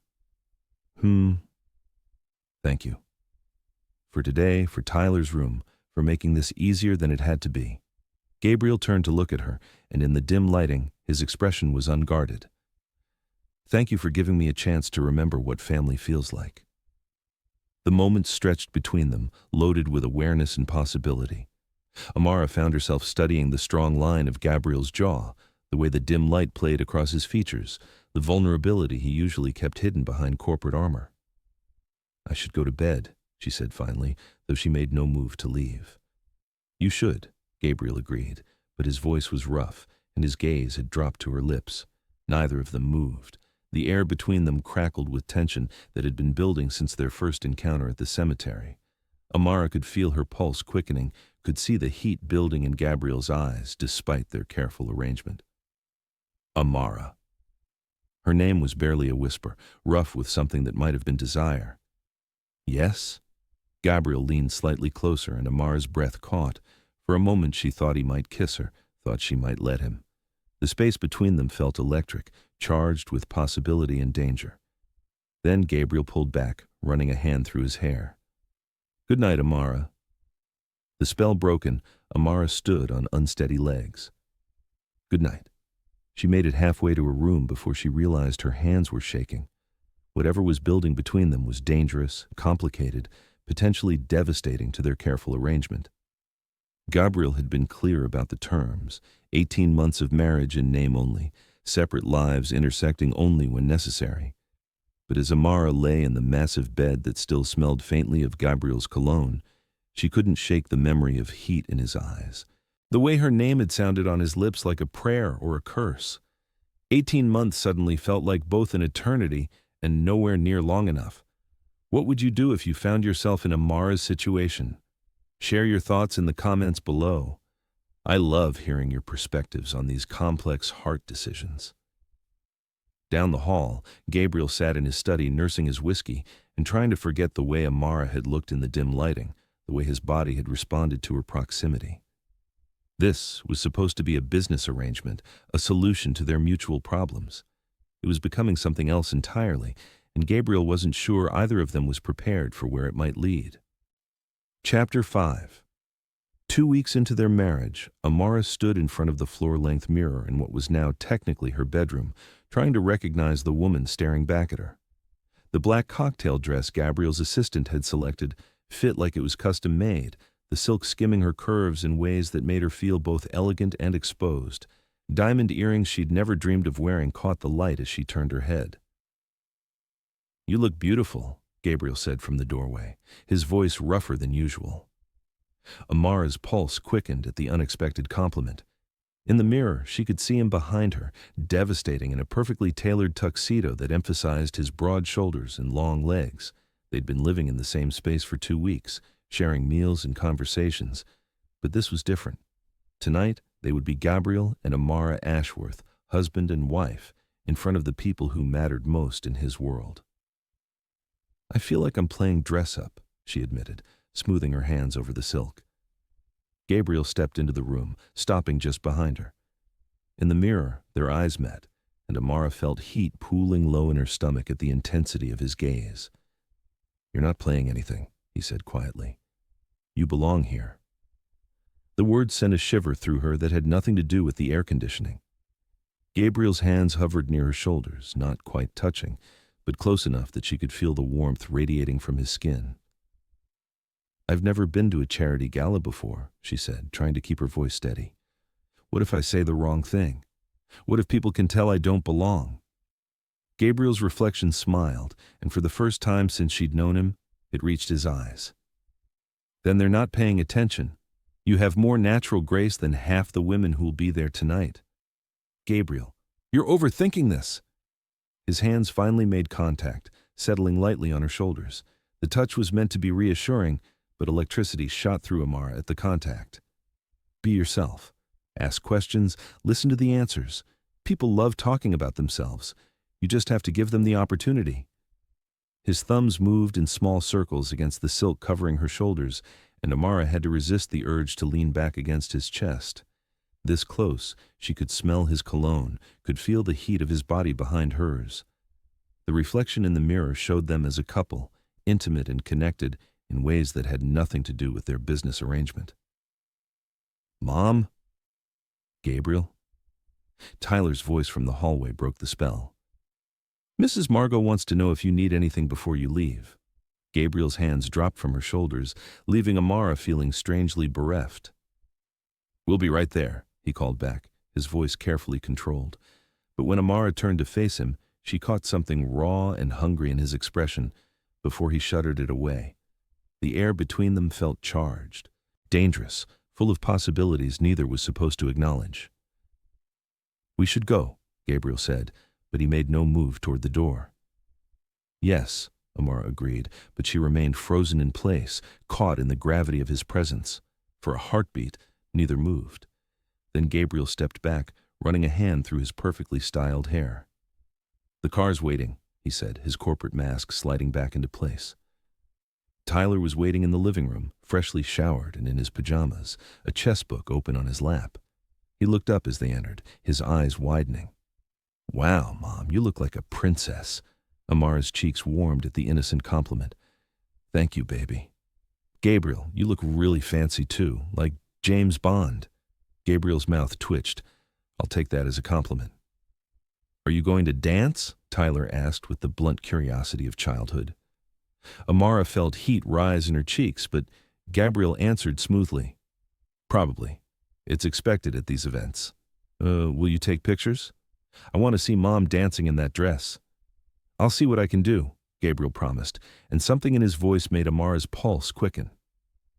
Mrs. Margot appeared from the kitchen, her approving smile taking in both their appearances. "You make a lovely couple," she said warmly. "Have a wonderful evening." The words were meant kindly, but they reminded Amara that tonight wasn't real, no matter how real it felt. They were playing a role, maintaining an image for Gabriel's business interests. The heat building between them was just a byproduct of proximity and circumstance. The ride to the hotel was quiet, both of them lost in their own thoughts. Gabriel stared out the window at the city lights, his expression unreadable, while Amara tried to calm her racing pulse. When the sedan pulled up to the grand entrance of the Meridian Hotel, she felt her nervousness spike. "Remember," Gabriel said quietly as the valet opened their door, "you're my wife. You have every right to be here." He offered his arm, and Amara took it, feeling the solid strength of him beneath the expensive fabric. The moment they stepped onto the red carpet, cameras flashed, and Amara understood with crystalline clarity that their private arrangement had just become very public. Gabriel guided her through the crowd with practiced ease, his hand warm and steady at the small of her back. The ballroom was magnificent. Crystal chandeliers cast dancing light over elegantly dressed guests, while servers circulated with champagne and hors d'oeuvres. "Gabriel!" a voice called out, and they turned to see a silver-haired man in an expensive tuxedo approaching with a warm smile. "I was hoping you'd be here tonight." "Charles." Gabriel's voice carried genuine warmth as he shook the man's hand. "I'd like you to meet my wife, Amara. Amara, this is Charles Pemberton, chairman of the Arts Council." "Mrs. Ashworth, what a pleasure." Charles took her hand with old-fashioned gallantry. "Gabriel, you've been holding out on us. We had no idea you'd gotten married." "It was a small ceremony," Gabriel said smoothly. "We preferred to keep things private." "How refreshing. These days, everyone wants to turn their wedding into a media circus." Charles turned his attention back to Amara. "Are you involved in the arts, my dear?" "I'm actually starting a new position developing early intervention programs for at-risk children," Amara said, finding her footing. "Education and arts integration is something I'm passionate about." Charles's eyes lit up. "How wonderful. You must meet my wife. She's been advocating for exactly those kinds of programs. The correlation between early arts exposure and academic success is fascinating." As Charles led them deeper into the crowd, introducing Amara to various board members and philanthropists, she began to relax. Gabriel had been right. People were genuinely interested in her work, in her perspective on education and child development. His hand remained at her back throughout the conversations, a steady anchor that kept her grounded. "You're a natural," Gabriel murmured in her ear during a brief lull in introductions. His breath against her skin sent shivers down her spine. "I'm terrified I'm going to knock over a priceless sculpture or spill wine on someone important." "You won't." His voice was warm, certain. "And if you did, it would just make you more memorable." Before Amara could respond, a new voice cut through their conversation. "Well, well. Gabriel Ashworth, married man. I have to admit, I didn't see that coming." They turned to find a man approaching, roughly Gabriel's age, but with the soft look of someone who'd never worked a day of physical labor in his life. His smile was sharp, predatory, and Amara felt Gabriel tense beside her. "Pierce," Gabriel's voice was cool, professional. "I wasn't aware you'd be here tonight." "Wouldn't miss it. The Arts Council's always a worthwhile cause." Jonathan Pierce's gaze moved to Amara with calculating interest. "And you must be the mysterious Mrs. Ashworth. Jonathan Pierce, pleased to meet you." Amara accepted his handshake, noting the way his fingers lingered slightly longer than necessary. Mr. Pierce. I have to say, Gabriel, your taste in wives is impeccable, much more interesting than your usual corporate acquisitions. The insult was subtle but unmistakable. Gabriel's hand pressed more firmly against Amara's back, a protective gesture that sent warmth spiraling through her. My wife isn't an acquisition, Pierce. She's a brilliant educator who's going to revolutionize early childhood intervention in this city. The steel in Gabriel's voice made Amara's pulse quicken. He wasn't just defending their arrangement, he was defending her, personally and professionally. Of course, Pierce's smile remained razor-sharp. I'm sure she'll be a tremendous asset to your portfolio. Speaking of which, I heard interesting rumors about recent changes to Richard's estate. Board, positions shifting, new stakeholders. Richard's affairs were handled exactly as he intended, Gabriel said evenly. I'm sure they were. Still, change can be destabilizing for a company. Shareholders get nervous when family dynamics shift so dramatically. Pierce's gaze moved between them with obvious speculation. But I'm sure everything will work out exactly as it should. The threat was subtle but clear. Pierce knew something about their arrangement, or at least suspected it. Amara felt Gabriel's tension radiating through his touch, saw the dangerous glitter in his eyes. If you'll excuse us, Gabriel said coldly, I promised my wife a dance. He guided Amara away before Pierce could respond, his movements controlled but urgent. They made it to the edge of the dance floor before Amara spoke. He knows, doesn't he? He suspects. Gabriel's jaw was tight with anger. Pierce has been circling for months, looking for any weakness he can exploit. And our marriage gives him that? Gabriel turned to face her, his expression intense. Only if it appears fake. Only if people think we're not. He trailed off, seemingly searching for words. Not what? Not connected, not invested in each other. The music shifted to something slow and romantic, and without asking permission, Gabriel pulled Amara into his arms. The moment their bodies made full contact, electricity shot through her. His hand was warm and sure at her waist, their joined hands creating a circuit of awareness that made thinking difficult. What are we doing? Amara asked quietly. Showing Pierce and everyone else that our marriage is real, Gabriel said, but his voice was rough with something that had nothing to do with business strategy. He spun her slowly, and Amara found herself pressed closer against his chest. She could feel the steady rhythm of his heartbeat, could see the gold flecks in his eyes that became more pronounced when he was aroused or angry. Right now, she suspected it was both. Gabriel, she said softly. I know.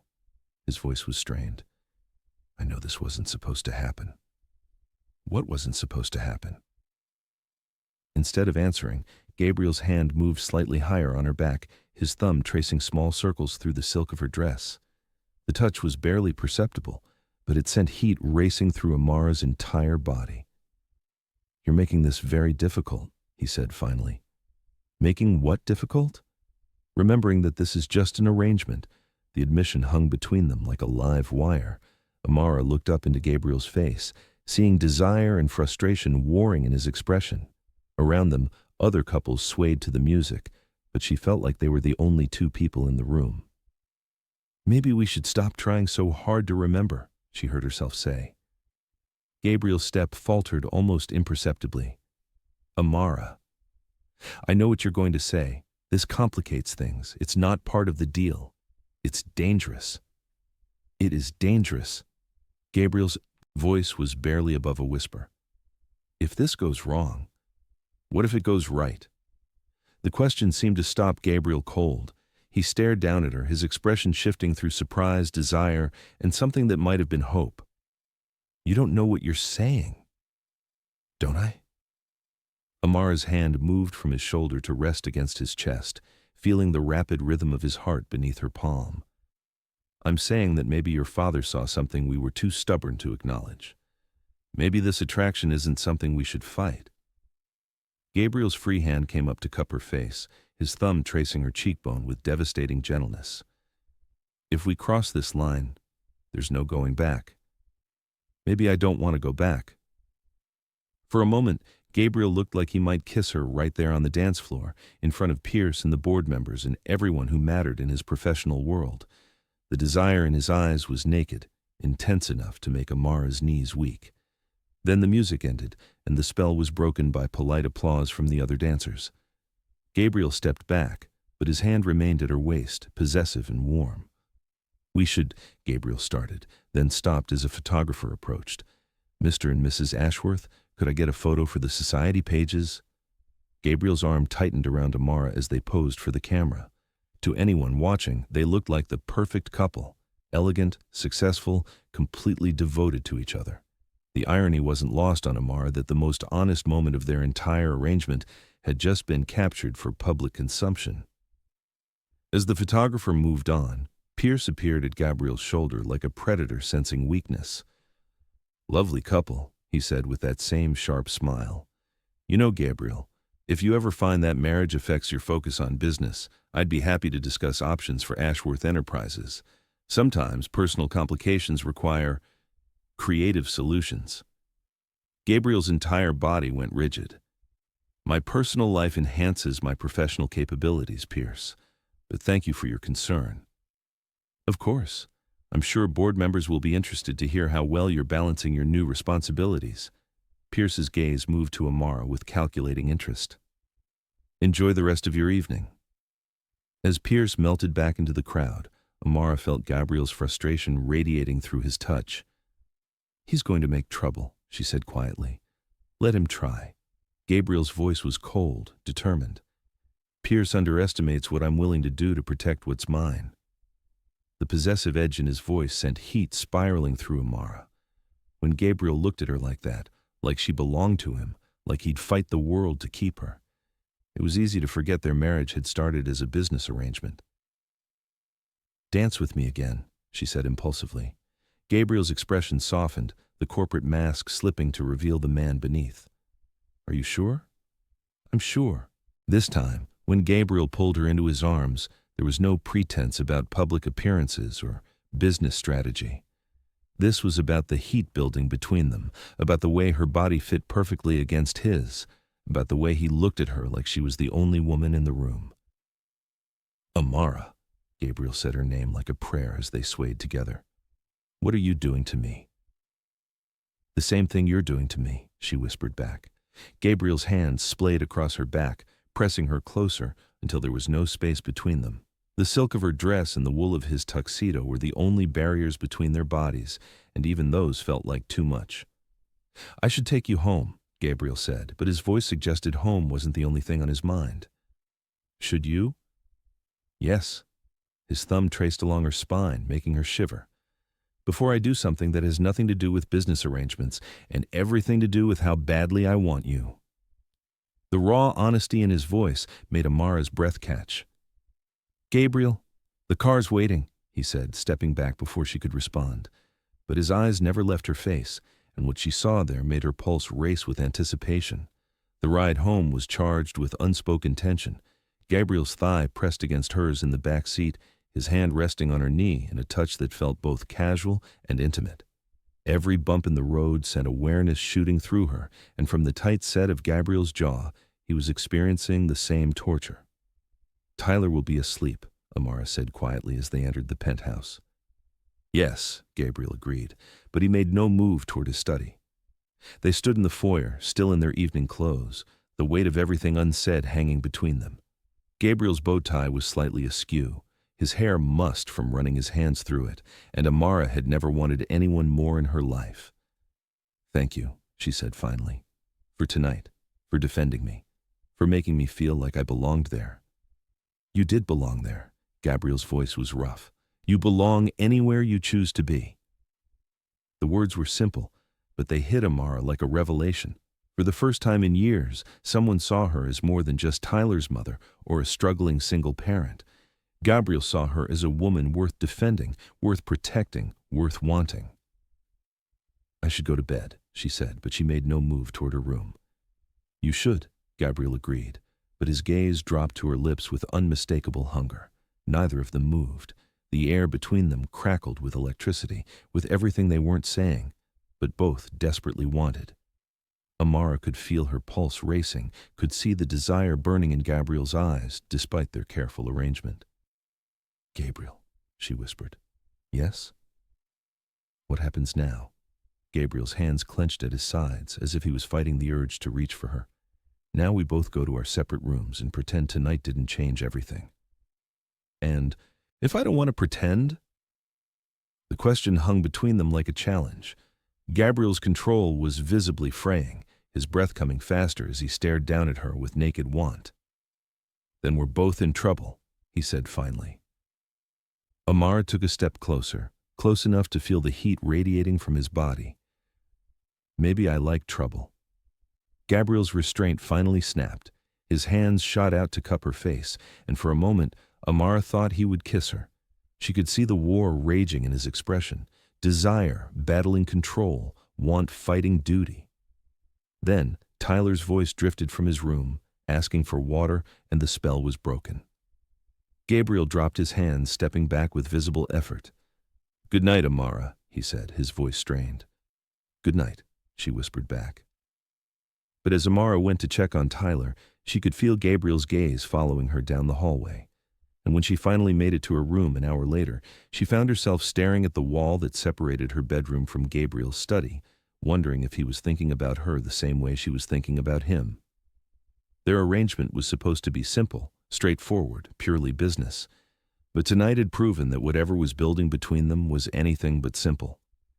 And as Amara lay awake in her elegant bedroom, still wearing the diamond earrings Gabriel had chosen for her, she wondered if they were both fighting a battle they had already lost. Chapter 6. 3 days after the charity gala, the argument that had been brewing between Gabriel and Amara finally erupted. It started over something small, Gabriel's decision to hire a private tutor for Tyler without consulting her first. But beneath the surface, it was about control, about boundaries, about the increasingly blurred lines of their arrangement. "You can't just make decisions about my son without talking to me," Amara said, her voice tight with frustration as she paced the living room.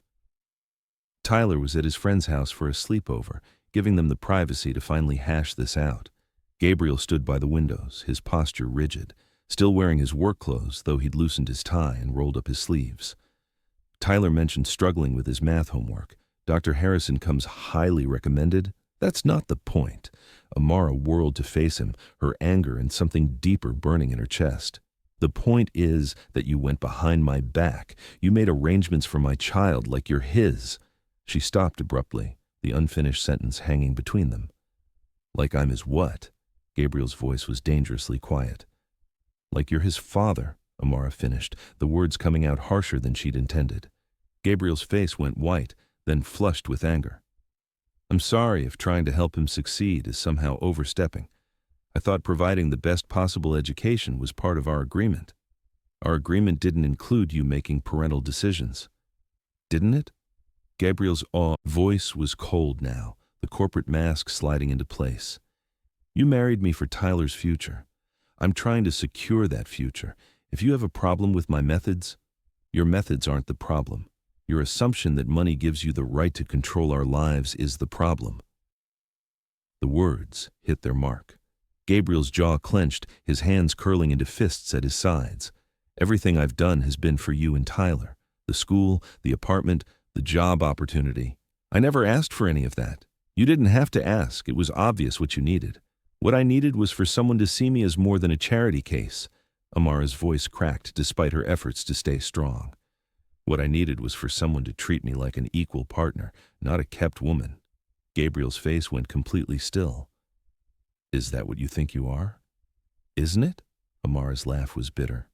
You pay for everything. You make all the decisions. You expect me to look beautiful and grateful and never question your choices. How is that different from any other transaction? Because this isn't a transaction. Gabriel's voice was raw now, his control finally cracking. This stopped being a transaction the moment I watched you tuck Tyler into bed on our first night here. It stopped being a transaction when you laughed at Mrs. Margot's stories and made this place feel like home for the first time in years. The admission hung between them, loaded with everything they'd been trying not to acknowledge. Then why do you treat it like one? Amara's voice was quieter now, but no less intense. Why do you make decisions about our lives like we're assets to be managed? Gabriel ran his hands through his hair, destroying its perfect styling. Because I don't know how to do this any other way. Because every relationship I've ever had has been about what I could provide, what I could offer. Because I'm terrified that if I stop being useful, you'll realize you don't actually need me." The raw honesty in his voice stopped Amara cold. She could see the vulnerability beneath his anger, the fear that drove his need to control everything around him. "Gabriel." "No." He held up a hand, his expression shuddering. "You're right. I overstepped. I'll cancel the tutor." "That's not what I want." "Then what do you want?" Gabriel's voice was exhausted, defeated. "Tell me what you want, Amara, because I'm clearly failing at reading the situation." The question hung between them, loaded with implications neither was ready to explore. What did she want? She wanted Gabriel to stop treating her like a responsibility and start seeing her as a woman. She wanted him to stop hiding behind corporate solutions and show her the man she'd glimpsed in quiet moments. She wanted him to kiss her the way he'd almost kissed her after the gala, with heat and desperation and no thought for their careful arrangement. But she couldn't say any of that. Not when they were both raw and angry and too close. To crossing lines they couldn't uncross. "I want you to talk to me before making decisions about Tyler," she said finally. "I want you to remember that I'm his mother, not just your business partner." Gabriel nodded stiffly. "Noted. Anything else?" The formal tone hurt worse than his anger had. Amara wanted to bridge the gap between them, wanted to explain that her anger came from caring too much, not too little. But Gabriel had already retreated behind his corporate walls, and she didn't know how to reach him there. "No," she said quietly. "That's all." Gabriel headed toward his study without another word, leaving Amara alone in the vast living room with her frustration and the growing certainty that she'd handled everything wrong. 2 hours later, Amara lay in the massive bed that still felt foreign despite 3 weeks of sleeping in it, staring at the ceiling and replaying every word of their argument. Gabriel had disappeared into his study immediately after their fight, and she hadn't seen him since. The penthouse felt different without Tyler's cheerful presence, too quiet, too tense, too full of unresolved emotion. She could hear Gabriel moving around in his study, the soft clink of crystal against wood that suggested he was drinking.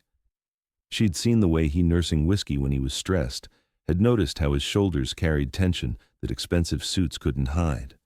The rational part of her mind knew she should leave him alone, give them both space to cool down.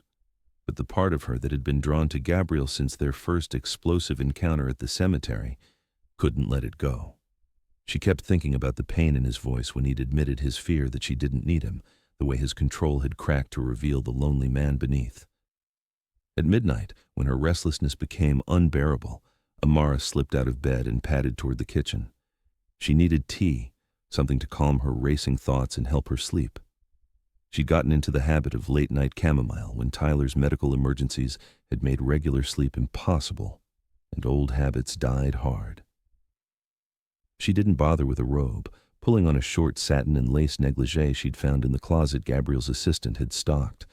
The silk felt cool against her heated skin, the delicate lace at the hem barely brushing her mid-thigh.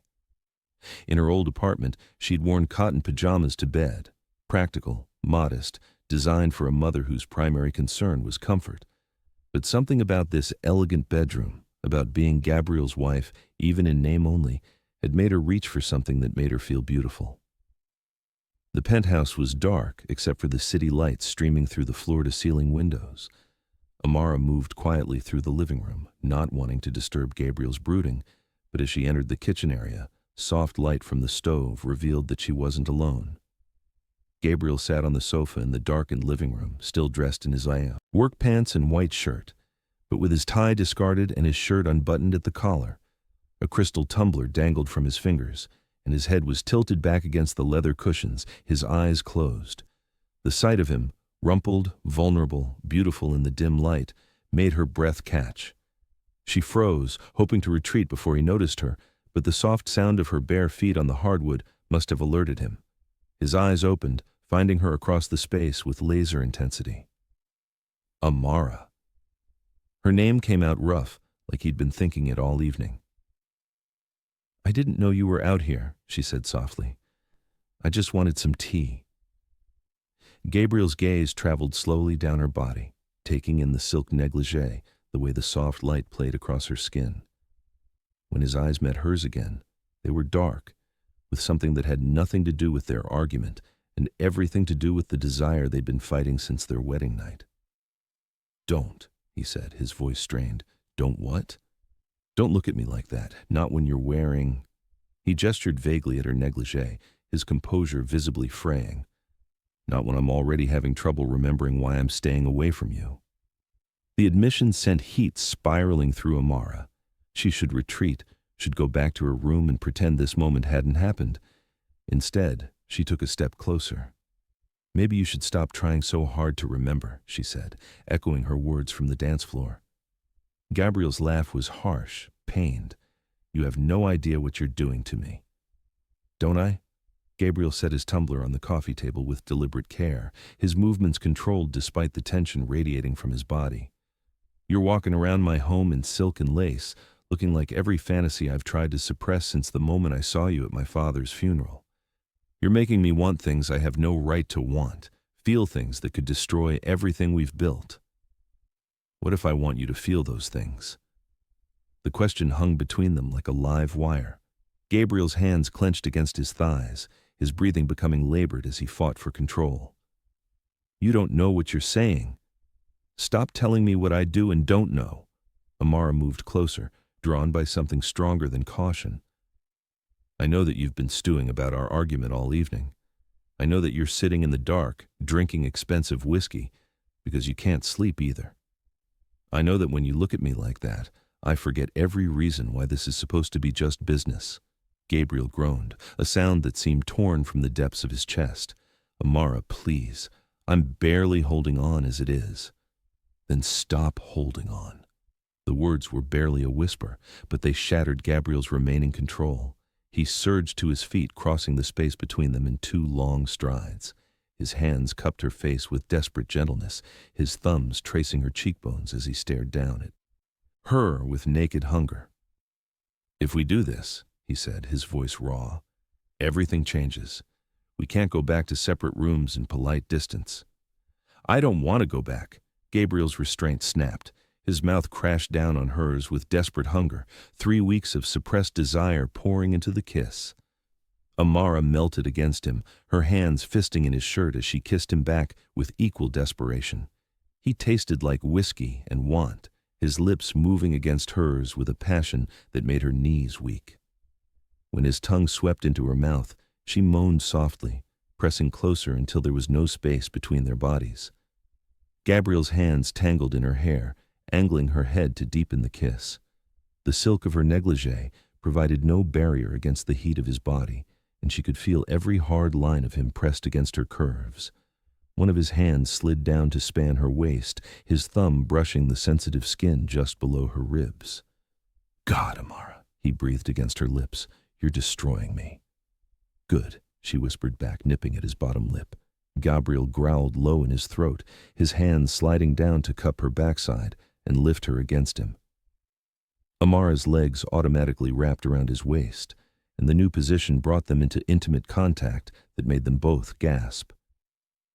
"Gabriel," she breathed, her head falling back as he pressed hot kisses along her throat. "I know," he said against her skin. "I know, baby. I've wanted this for so long." The endearment sent heat spiraling through her. Gabriel's mouth found the sensitive spot where her neck met her shoulder, and Amara's fingers tightened in his hair as pleasure shot through her. "Please," she whispered, though she wasn't sure what she was asking for. Gabriel seemed to understand anyway. He carried her toward the hallway, his mouth never leaving her skin, their bodies locked together with desperate need. But just as they reached the corridor leading to their bedrooms, a door opened down the hall. "Mom?" Tyler's sleepy voice drifted through the darkness. "Is that you? I thought I heard voices." Gabriel and Amara froze, their bodies still intertwined, both breathing hard. The sound of Tyler's bare feet on the hardwood grew closer. "Shit," Gabriel breathed, carefully setting Amara down. "Mom?" "Gabriel." Tyler appeared at the end of the hallway, rubbing his eyes. "What are you guys doing?" Amara's mind went completely blank. She was standing in the hallway in a negligee, her lips swollen from Gabriel's kisses, her hair mussed from his hands. Gabriel looked equally disheveled, his shirt wrinkled and his mouth dark from their passionate encounter. What happens next? Will Gabriel and Amara find a way to handle Tyler's innocent interruption, or will this explosive moment between them change everything? Can they go back to pretending their marriage is just business after crossing this line, or has their undeniable passion finally broken down all their carefully constructed walls? Drop your thoughts in the comments below. I'm dying to hear what you think happens next between these two. Your predictions and insights make our Dear Love Diaries community so special. Part 2 is coming. Don't forget to subscribe and hit that bell so you won't miss what happens when these two can no longer deny what's burning between them.